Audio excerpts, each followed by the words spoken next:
Welcome to our travel page. My wife and I love to travel with our family, but we understand that can be fairly expensive. We have 4 kids, we get it. It's not cheap to travel with 4 different children. So we wanted to create a page to help others enjoy travel and try to do it on a budget. I'm gonna take a picture. Taking video. Oh my god. The most magical place on earth. Throughout this channel, we plan to post many of the different travels that we've had. Whether we went to Colorado, Hawaii, Maine, Florida, or anywhere in between, we want to give you a feel for what that travel was like.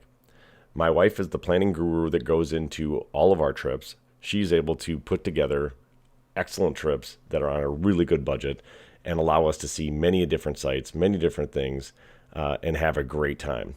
So we want to bring that to you, show you how we're able to travel on a shoestring budget for the most part and still have a great time. So here's a little bit about how we like to travel. Generally speaking, we're pretty laid back when it comes to travel. We generally drive almost everywhere we go and almost every trip unless we have to fly. And we also like to do lower budget items when we're there. So for example, we love to hike. We typically will do hikes on every trip that we take. Our trips in Colorado and Hawaii, we love to hike. So that's going to be something that's first on our list right away. Because of that, we typically will hike anywhere from a half a mile all the way up to 15 miles in any given hike. But if you aren't comfortable taking some of those longer hikes, don't feel bad. You can always work up to them, and your kids can always work up to them. And trust me, we do a little bit of bribing as well. We bring some treats along, take little treat stops and things like that. And so we're able to incorporate that in and allow us to get into some pretty good travel. And our kids buy into it because of the treats. Speaking of the treats, we did notice, though, that as we did more and more hikes, we didn't have to give treats nearly as much as we used to because kids became much more used to it and they really enjoyed it themselves. So the good news there is you don't always have to bribe your kids. At some level, they're going to enjoy it as well, and they're going to love to see some of the nature spots that you end up picking. That being said, the hikes that we take often have things that kids really like to do, climbing on rocks or seeing really nice sights that they're able to take in.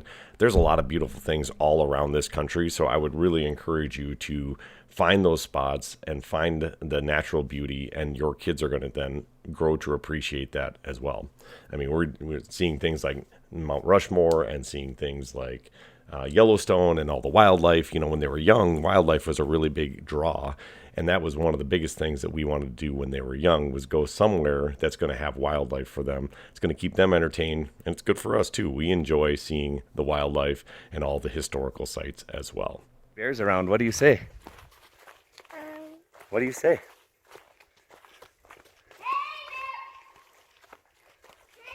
What do you say, Albert? Hey, Bill.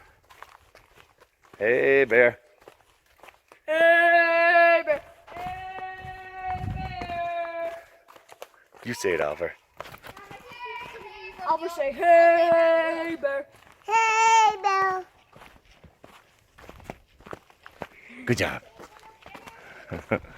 Despite our best warnings, we did end up seeing quite a bit of wildlife, including this grizzly with her cubs, some moose, some black bears, and many other wildlife. We hope you enjoy this channel, and we really look forward to hearing from you and all your travel adventures as well. Please share any places you'd like us to visit, and also share our page, like it, subscribe to it, and share it with your friends. Thank you.